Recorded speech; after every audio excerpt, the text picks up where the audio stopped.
you all. I'm Kelsey Jack. Some of you saw me in the morning. I'm an associate professor at the University of California in Santa Barbara, and I have the opportunity to moderate this discussion. So I'm going to ask some questions. I'll leave some time at the end, as Esther promised you, to let you all ask some questions as well. I think at this point, Esther needs no introduction, but let me introduce our other panelists. So Shameran Abed is the Executive Director of BRAC International. He joined BRAC Bangladesh in 2009 and BRAC International in 2012. And he's been instrumental in bringing BRAC's flagship programs of microfinance and the ultra-poor graduation, which we'll discuss a bit, to a global scale. Since 2016, he has been leading this work on ultra-poor graduation. Shameran holds a bachelor's degree in economics from Hamilton College in the US and is a qualified barrister in the UK. So I think that suggests he is well trained in all of the dark arts. So with that, I'm going to go ahead and Shameran ask you a question to kick us off. So we just heard Esther speak about the connections between poverty and climate change. Can you react a little bit to her discussion? What stood out to you? What do you agree with? What do you disagree with? Sure. Yeah, thank you very much. Good afternoon. First of all, it's great to be here and thanks for having me in this conversation. I should just start by saying, before I say anything else, that I'm probably one of the few people in this room, if not the only one, who doesn't have a PhD and not on the way to getting one. So I'm going to provide a very practitioner's perspective, hopefully, to the conversation. So very quickly, just a little bit about BRAC. We are a Global South founded and led organization, founded in Bangladesh a little over 50 years ago. It's become one of the largest global international development organizations. Now we work across about 15 or 16 countries in Asia, with a big focus now on sub-Saharan Africa. And most of our work is on poverty alleviation. So we work across the poverty and development space. We're not a singularly focused organization. We work with financial inclusion, livelihoods, health, education, and of course, extreme poverty is a very, very big focus of our work and going to be more so in the years to come. So, reacting to what Esther said, I mean, first of all, if you're expecting a critique of what Esther said, that's not what I'm going to do, because I really agree with a lot of what Esther is saying. Of course, starting with the point that was also raised in the question and answer, I think there is a sense, obviously, and it's one that's natural, perhaps, that there's already been development in the global north, and as the global south develops, as countries like India and China become middle income and then high income countries, this will obviously add a lot more to the climate crisis, and then we're going to see this situation get worse. But I think one point I wanted to, again, I really want to thank you for making that point. There are still up to 1 billion now, anywhere between 800 million and 1 billion people who live in extreme poverty. Now that number is a lot, but the good news is it has come down a lot also in the last 50 years, right? So in the 1960s, out of 3 billion people in the world, 2 billion of them were in extreme poverty, right?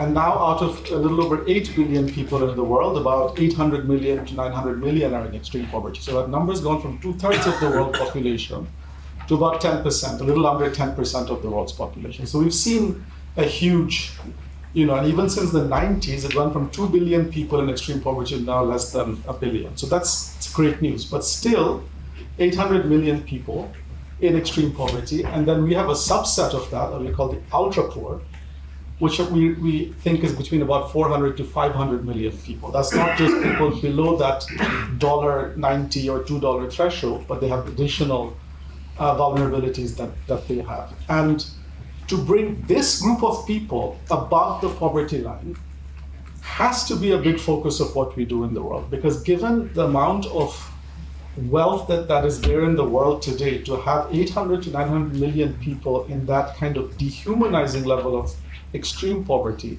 is totally unacceptable. And to do that is not going to add a lot to the climate problem. So I think that's something we should just all commit to without any question, that, are we going to create more more emissions by pulling people. I mean, that level of poverty we should be able to end in the next 10, 15 years, and we need the commitment to be able to do that. And so, really glad that you made that point, Esther. But I want to get to the broader, the bolder piece. And, that is another one, obviously bringing all of these developed economies together to commit to raising taxes on the big corporations and on the 3,000 billionaires. I mean, this is not going to be an easy one to get through. And of course, then you have the second problem that you talked about. Even the countries that are okay to do that don't want to redistribute it. So they want to use it for their own needs. And obviously, that's also, easy to understand. These are popular. Politicians ultimately have to go back to the voters. But there's also, that hopeful side that the majority of voters in these countries support these ideas.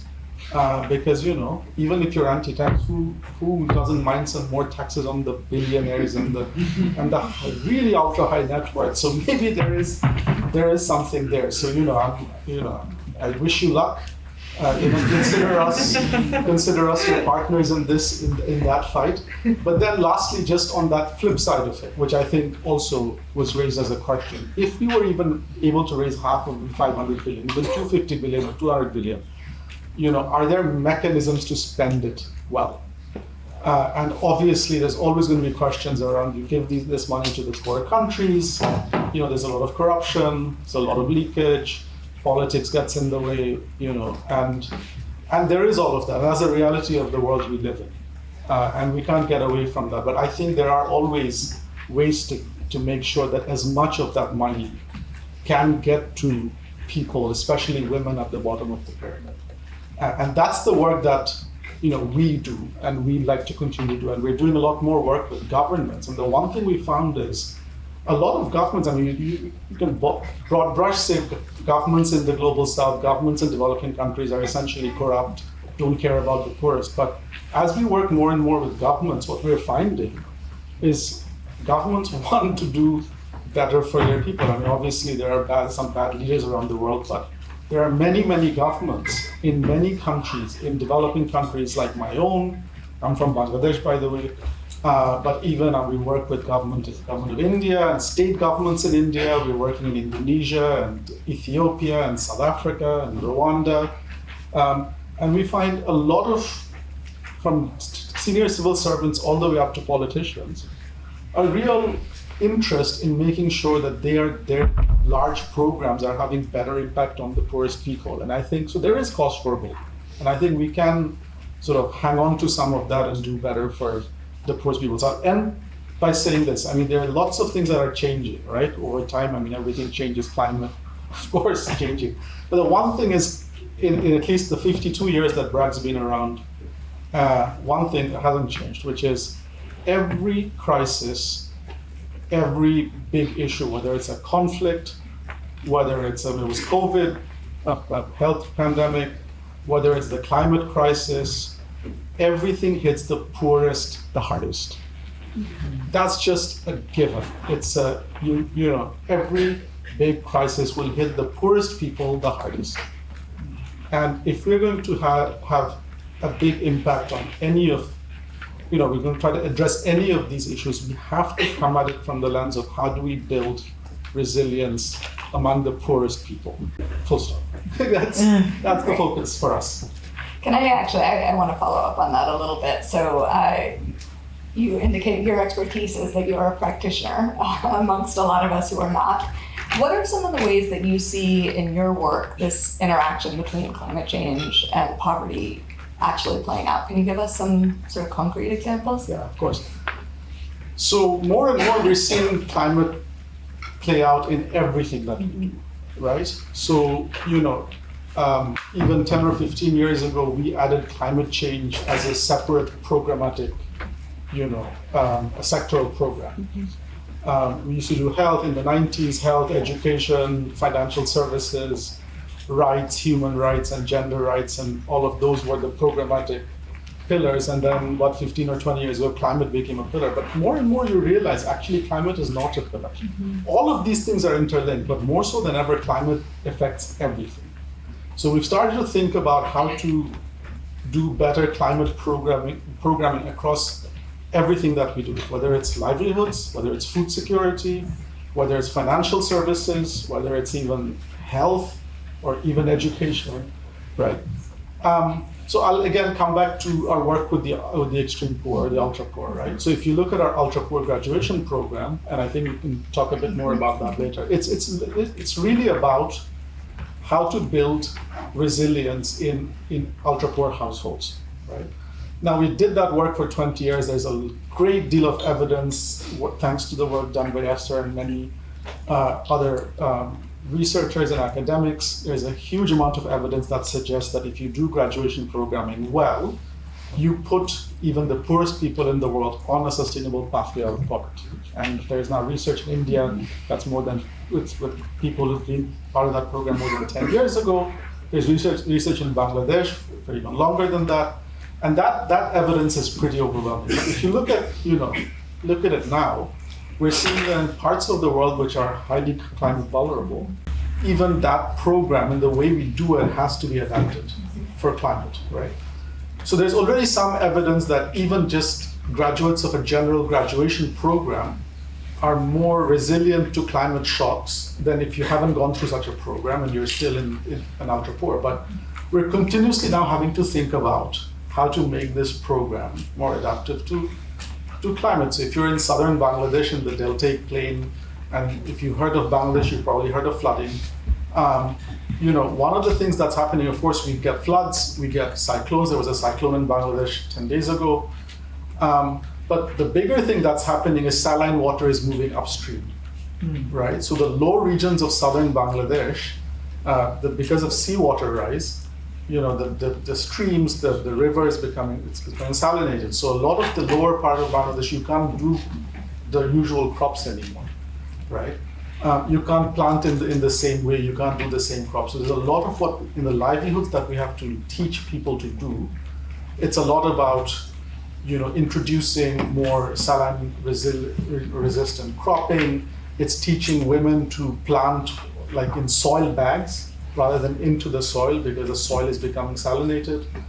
Heat is becoming a big issue. So I saw a recent thing that BRAC staff have been doing, which is putting a layer of foil underneath the roofing in these very hot climates, and we're seeing that can reduce temperature by 7 or 8 degrees, which again, it's something that we're trying out. There's evidence has to be built around that. In India and Bihar, where we do a lot of programming, painting the roofs white to reflect the heat and the sun. In Sierra Leone, we're doing we're trying to help the fishing communities by dredging. A lot of that work, but more and more. And now even with another impact that we're seeing is so much of the poverty is moving from rural to urban. Someone talked about the migration happening from Bangladesh into India. And that's not necessarily because of climate. I mean, there are political and other religious reasons for that as well. But what we're seeing in Bangladesh now is a lot of rural to urban migration. And then how do we do good graduation programming, provide good livelihood support to now people who are in urban areas where you can't do the typical livelihoods, based on poultry or livestock or farming and things like that. So continuously having to think about those impacts. I mean, the way we do microfinance or financial services, how do we get savings up? How do we get insurance products introduced that help? So we're doing crop insurance, for example. Education programs. I mean, in South Sudan, schools are closed because they're all flooded, right? In Uganda and Tanzania, droughts coming and lasting a lot longer than ever before. So it is just taking over all of our work. And we're having to continuously think about how to do better quality climate adaptation with all of the programming that we do. Well, let me ask about the ultra poor graduation program that you brought up, and JPAL and BRAC have collaborated on generating evidence on that. Can you tell us a little bit about that, either of you, both of you? Yeah. I'm going to let him talk about it for just a minute of advertisement. Tomorrow there'll be a session on the graduation program that we headlined by Dean Carlin, who basically coordinated a lot of the research that has shown the impact of that program, not just in Bangladesh, but everywhere else where it was done with the BRAC leadership. So if you like what you see in what he's going to say, come back for more. I think there's an 8-minute video that Esther did about a year or two ago on graduation, and I think that's the best 8 minutes on graduation you'll ever see. So, we do the program, but she talks about it much better than we can. So the graduation program. So let me just give you like 1 minute of the background for the graduation program before I talk about it. BRAC, as I said, founded in Bangladesh. 1972, Bangladesh became independent in 1971. So it was in the post-independence situation, worked for 30 years, very community-driven, based, sort of doing programming from the ground up.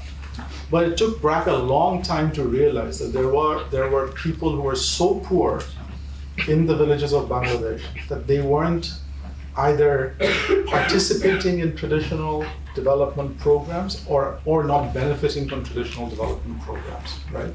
And this is coming from an organization that was very much entrenched and embedded in those communities. Because the ultra poor are so marginalized that they're almost invisible. Like you can walk around the villages of a poor country and you'll see a lot of poor people, but to find the ultra poor, you have to go looking for them because they're so much in the periphery of their own communities. So when BRAC realized that, BRAC decided to design a program for the ultra poor, which took into consideration 30 years of the work BRAC had done with cash transfers, with social protection, livelihoods, microfinance. And so what ultimately got designed was a time-bound 2-year program which was based around what we call a big push investment, a big investment into those ultra poor households, right?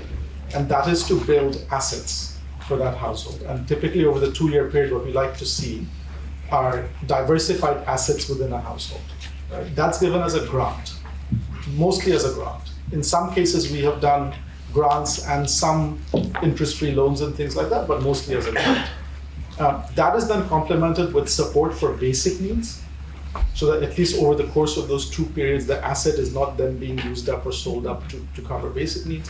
And then a very, very important part of that program, which is the social empowerment aspect of it, which is done through one-on-one coaching. So BRAC staff or staff of other organizations that do the graduation program go in on a weekly basis or a fortnightly basis and do one-on-one hand-holding and coaching for these extremely poor women. So it's typically the woman of that household that we primarily intervene with, right? Now, what we have found is that for ultra-poor households, because they are in the poverty trap, which is there are both economic and social challenges that they have, that unless you address both simultaneously and in a way that allows them to come out of the poverty trap, they will always be trapped in that. And what we found is by doing that over a 2-year period, we can push them over that hump. And even that research has been done, what that is and how much of an investment is required to just move them out of that, push them over that hump and get them out of that trap. And the great thing about this program is it runs for 2 years, but if you can get them out of that situation, then even years after the program ends, we find that these households continue to progress out of poverty, right? So as opposed to a lot of programs that remain, you have to do them perennially, including some cash transfer programs, although we're believers in cash transfers. What the graduation program does, it's a bigger investment over a shorter period of time, but you literally push people over the hump. And then through the traditional development, social safety net programs of the government, being part of other things like microfinance group or VSLAs or other things, we see that these households continue to progress out of poverty. And we've now seen this program work when done well, not just in Bangladesh or West Bengal, which have done some of the larger implementations of that, but all the way across into the Middle East, East Africa, West Africa, and all the way to Latin America. And a lot of that research was actually done by JPAL, MIT, and IPA, and the evidence that's been generated over the last 20 years of this program is extremely, extremely good. So we can see that when done well, I mean, most households can get over this hump and get out of the poverty trap and continue to progress out of poverty. And the more recent research is households that have been out for 10, 14, 16 years, and we're seeing that progress continue. So what we're saying is it allows us to put people on a ladder and they can continue to go up that ladder, and that's really powerful. So we'd like to obviously do more of that. And a big part of our work now is trying to get governments to buy into the graduation approach, because governments, even in the global south, even in developing countries, spend large amounts of their budget on social protection, social safety net programs. And one thing we've been trying to advocate with governments is that even before you allocate more money to these programs, you can actually make these programs work better for the poorest people in your communities. Right? And that's where we're getting a lot of traction. So what I was saying earlier is that when you make that pitch, it's not just about putting more money into these programs. Make these programs target better. So actually find the ultra poor where they are and run programs, high quality graduation programs that will actually get them out of this poverty trap. You will get much better bang for your buck.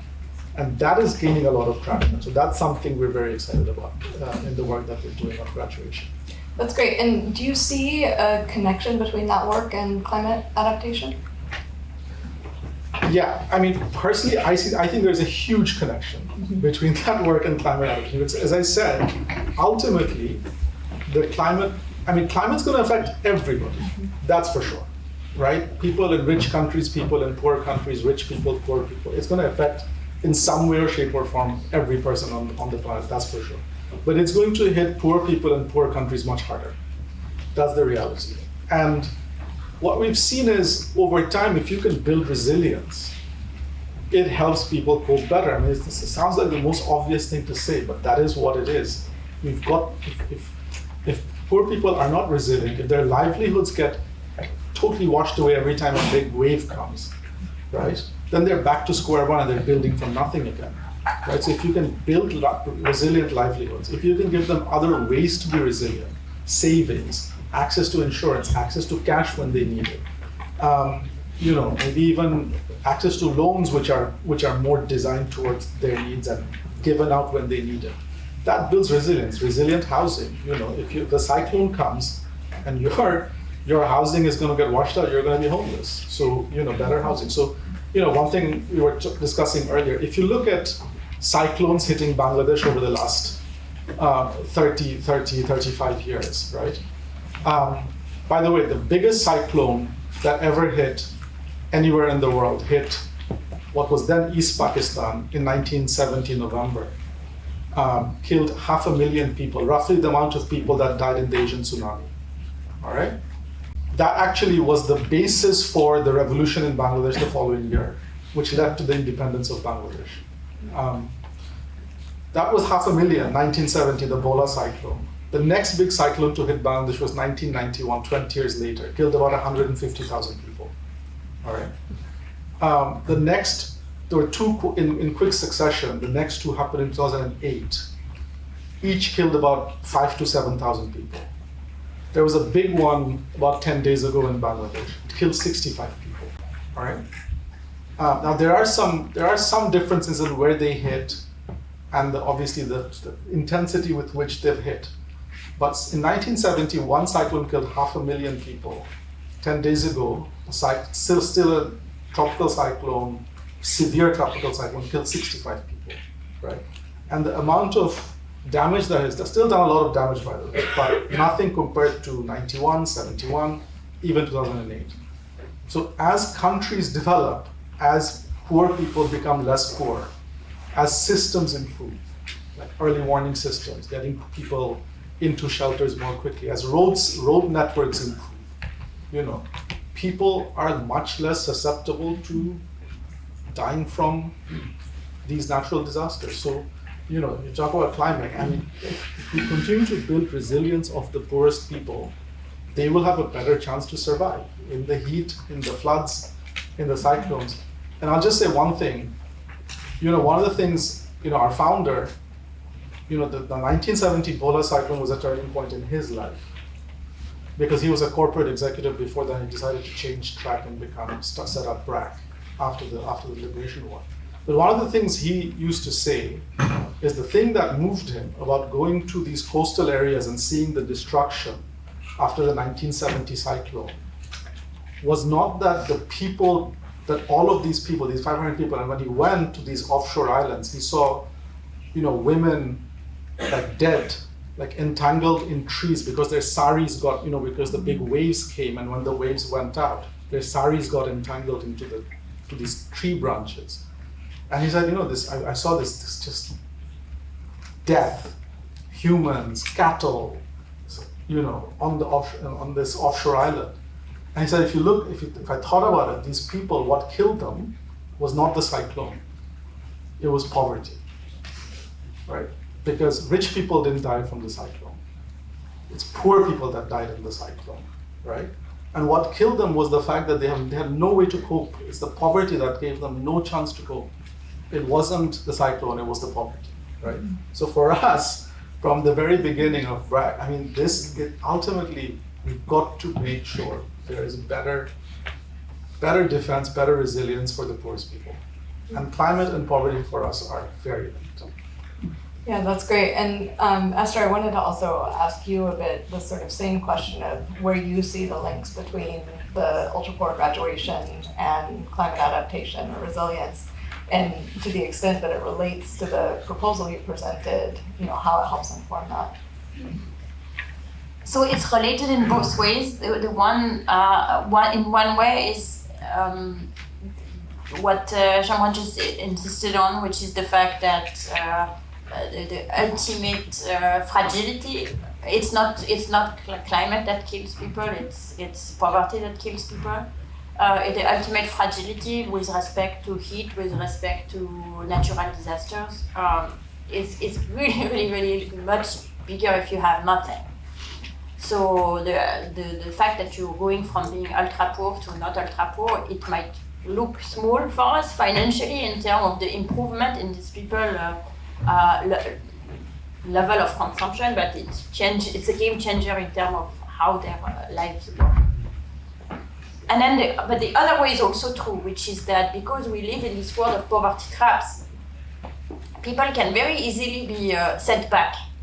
So you can make a lot of effort to take the ultra poor out of ultra poverty, but if there is a big shock in their lives, whatever they accumulated might help them survive that shock, but then it sends them back to extreme poverty. And in the research of the long run research on the Bangladeshi program, they see both things, both how having benefited from the ultra poor program helps people be more resilient vis-a-vis the shocks that hit them, and also how the shocks bring back some people to square one. And that's a true waste, because it's very expensive, the ultra poor program, to bring people up. It's not very expensive relative to the type of money we make here, but it's a big push. So it's but then it doesn't take necessarily much to avoid people from falling to poverty traps, and that's where one part of the proposal that I have is make sure that people are basically insured. Insurance is very, very difficult. I'm very one that BRAC is going into this, because if someone can manage insurance, maybe they can. But until now, it's not that people haven't thought that crop insurance or weather insurance would be a good idea. But for a host of reasons, it's very, very, very difficult to do well. And therefore, in the poor, who are those facing the biggest risk and who are those the least protected against this risk, are also the least insured. And so it's really very important to find a way to insure them such that you don't send back people to poverty trap either after their own efforts to have gone out the way or because they got helped. If you avoid people going to poverty trap by targeted cash transfer at the right moment, you will really save a lot of heartache down the line. So I think those are very complementary policies. And then but to be sure, even if there was no climate change, if somehow we found the solution to get rid of all the carbon and climate change is over, it's still unacceptable that there are 750 million in ultra poverty. So in a way, the two they're connected, but they don't need each other. So the question of what to do for the 750 million who live under $2 a day and the 400 million a day people who live under extreme poverty, we have to. Anyway, there is a need to help them in the same way that money doesn't need to come. I mean, it needs to be, even if we cannot raise $1 for climate change adaptation, we still need to spend dollars on this topic. So, like we also need to immunize kids and any number of very important things for people who are living the toughest life in the world.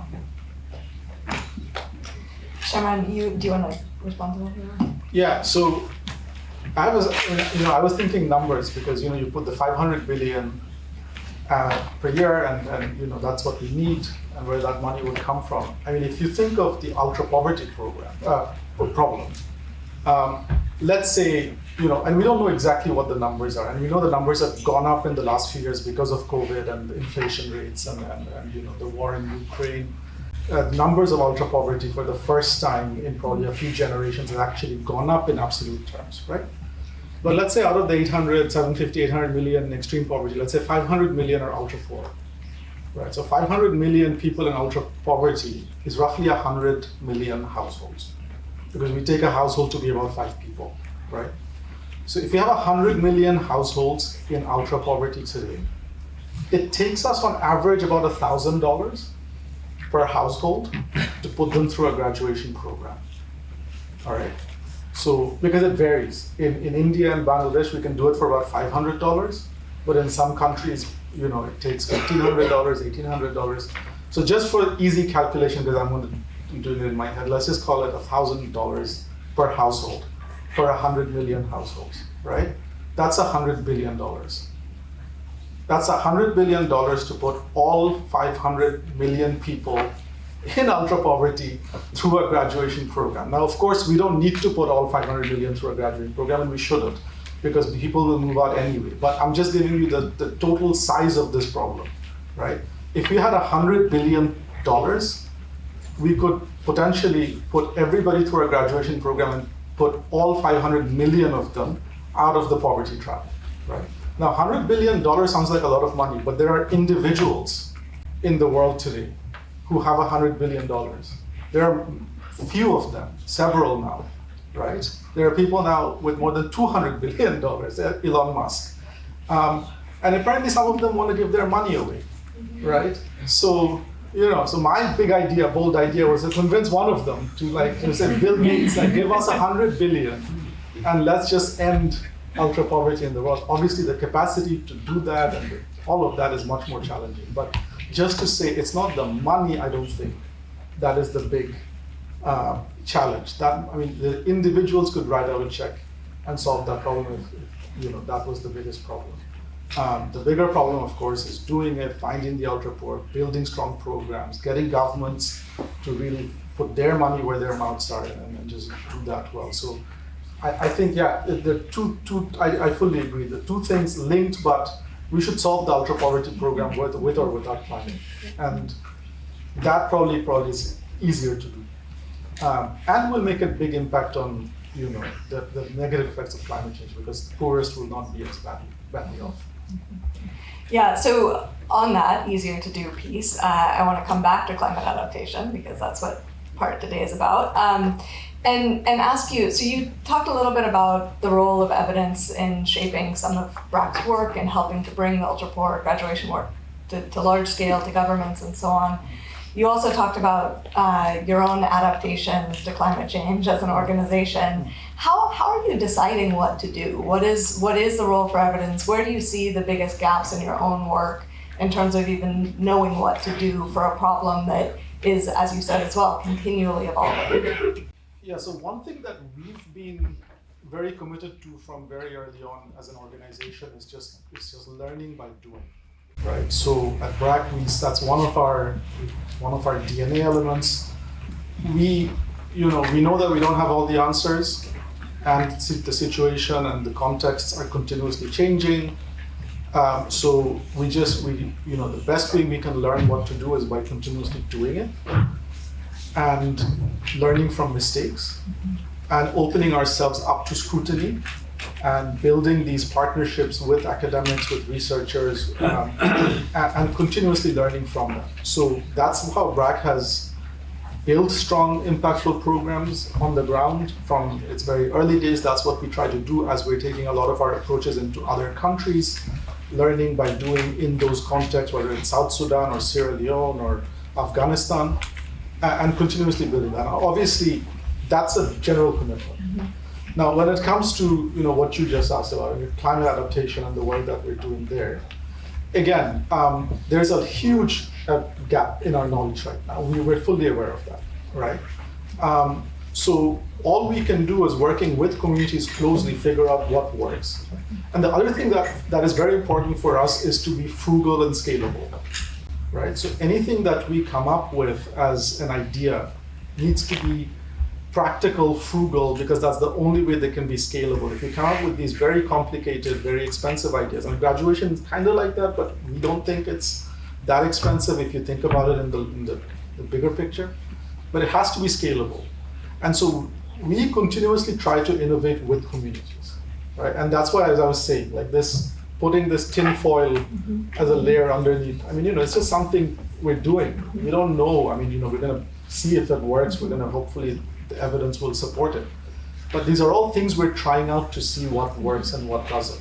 There is a huge gap in the evidence isn't there right now, and we will build it over time. But being practitioners, we also have a bias towards action, right? And we have to, because the urgency of the moment requires that we can't wait for all the knowledge, all the evidence to be there to continue to keep pushing on these things. So what we continue to work on it, we'll see what we think works, we'll continue to collaborate and hopefully build the evidence over time. But our adaptation is really built on being close to the ground, working with the communities, and trying to just adapt and go forward and scale as much as possible. Great, and Esther, let me ask you something similar. So you co-founded JPOL. You're presumably a big believer in evidence for informing action and policy. In a problem like climate change, where we're always trying to anticipate sort of tomorrow's problem, how do you think about evidence, and how do you think about generating evidence that can inform policy tomorrow? Let me emphasize what Shameran said, and I think what you said also this morning, which is at the moment we really know nothing, or next to nothing. We know something. We know that money is very good, at least reactively. That we know that people make good use of cash transfer. We know it's protective. We know it's even more protective if you can get them in advance. And of course, we know the impact of ultra-poor, both on level of income and on ability to cope with shocks. But what we don't know, or we know very little, and there is a bit of research by Kelsey and others, but really very, very little, is how do you more generally build resilient societies to conditions that are going to be very different from the one we've experienced today. And it's a pretty unusual problem because generally we can kind of take lessons from the past and see. And also we are trying to build today interventions that are on the basis of today's problem, and tomorrow's problem might look different. You gave the example of Africa. We have a lot of, we think about Africa, about drought in Africa as being a key problem, but down the line, if floods become a key problem, then all of the great knowledge we have accumulated of dealing with drought will become irrelevant. So it really has to be a spirit of constant innovation. And there is a bit preaching from my parish in the sense of one has to continue learning, not only because our stock of knowledge is insufficient, but as we're building it, it's going to deplete in terms of its relevance faster than in once we understand how to send kids to school, it kind of hasn't really changed. We know what will put them in school, and as we understand how to make sure they learn something there, that also seems to be relatively stable over time. And here it might be very different because we don't even know what problem we are facing really. Maybe next year, but not in 100 years. So. Although in going back to this 500 billion, although part of it can be, a good part of it can already be spent on those things that we know reactively will help people cope, and that's great because you need to be alive in order to be able to cope with the next problem. That's kind of a first order thing. But then I think some of the funds would also need to be left to allow for innovation, and in particular to allow for innovation that comes from everywhere in the world, because the relevant innovation is very unlikely to emerge out of even PSE. Maybe PSE will emerge from PSE, but other places, precisely because the problems are going to be, we're going to see them appear locally. So I think it's really, really, really, really important that research and innovation capacity gets distributed and supported in the whole world, and that there is a fund to access for this research. So today on the second half, there are already examples like the Development Impact Venture Fund at USAID, the DIME fund at the World Bank, and FEED here. It's like, apologies for conflict of interest. It's like I'm the chairperson of it, but they're doing all the work, which precisely is kind of open to all for suggestion of programs that are frugal and scalable, and that are open to collecting evidence about them. And those are really completely be a game changer in terms of who has access to these funds to propose innovation, test them out, and so on. And could be today they represent 1% of USAID budget. I don't know about DIME in the bank, and FEED is so small in FEED is so small in the IFD budget that you can't even see it with a magnifying glass. So it's but it's despite that they have been useful, I think, and they could be much larger to promote in the innovation of really someone trying something out in their backyard to scaling and testing to replication to adoption at large scale. And so one would need that, and then not with the view that at some point we'll know all there is to know and we will fold it, but with the view that it's going to be kind of an evolving knowledge base and a bit of a race against changing conditions, and this race is unfortunately accelerating, so we need to start on it as quickly as possible. And what about from BRAC's perspective, sort of not the innovating with respect to what you're facing right now, but innovating with respect to a decade from now or even longer? Yeah, and I think that's exactly right, that we're getting into a situation, we're already in a situation where these things are just changing so fast that we're always going to be flying blind a little bit. There are things we will know and learn and things we won't know, but a lot of the learnings that we will have will also become irrelevant a lot faster. And I think for us, again, as practitioners, we've just got to be okay with that and continue to push and be nimble and continue to innovate. But for us, what's important is that our innovations and our work remain very much grounded and with the communities that we serve, right? And that's going to become, that has always been part of how we do things, it's going to become even more important because things will just change, the dynamics there will change so much. As I said, we think we understand rural poverty quite well, at least in some context, but it's moving so quickly. There's only, urban populations, urban poverty, migration is happening, livelihoods are changing. Dynamics within households are changing, dynamics within neighbors are changing, things that are happening that never happened in those parts of the world before. So we're just gonna have to remain very flexible, nimble, and just continue to focus on understanding the needs of the communities and do programming. And of course, have the humility to understand, to know that things will not, some things will not work. And we just have to be open to that, learn from mistakes and just keep moving. There's really no other way to do it, I don't think. Great, so I think we should open it up for questions, but before I do, I want to just check if either of you has a question for each other. I've been hogging the question space. Okay, all right, let's go ahead and open it up. Is someone passing a mic? And maybe we have all the mics, maybe that's my job. Oh, yeah, my question is for Shameran. You spoke both about poverty.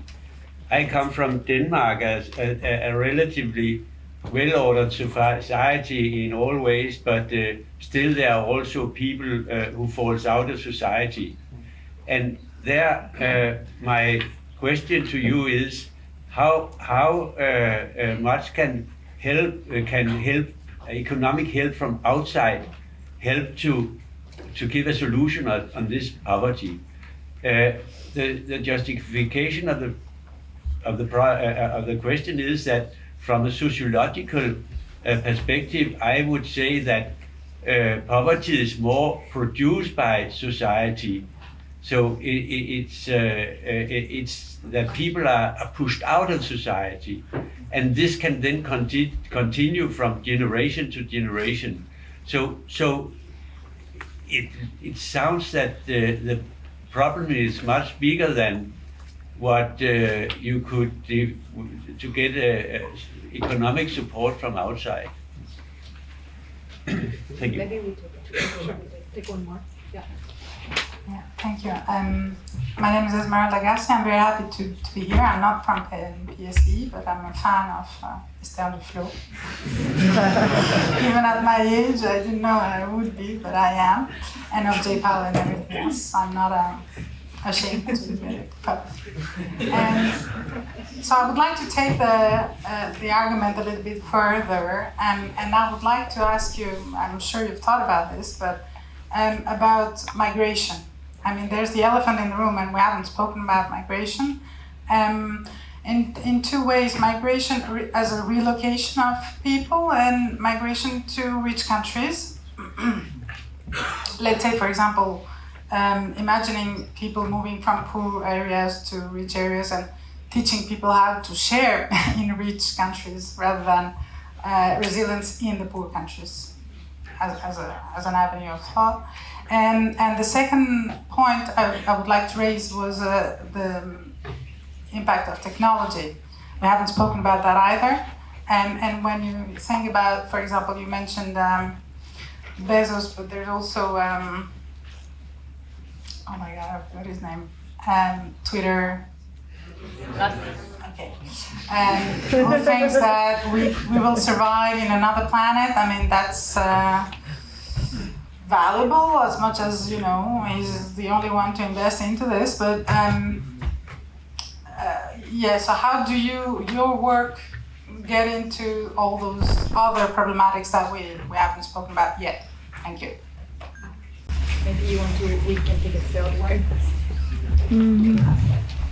A third one, yeah. I can speak. You're going to got it. And I think it does work either way. So, yeah, my question was for Mrs. Duflo. So, going back to the losses and damages, if I understood you correctly, so there were three pillars of this operationalization phase of the fund, focusing on automatic transfers to individuals, so targeting different transfers. And so my question would be about if these transfers are actually able to meet the non-economic losses and damages from climate change, which include damage to cultural habits or to sites which are particularly a non-economic value.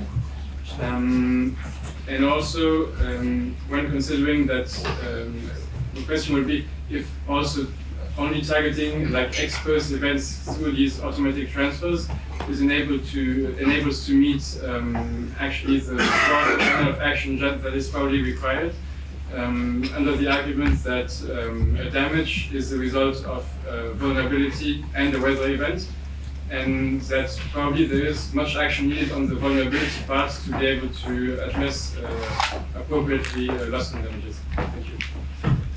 Yeah, great. Maybe we can take the three while I remember those two I go in and then so yeah, you're absolutely right on both counts. So obviously, you can't fully compensate people for everything, but at least keep, again, being alive is very important part of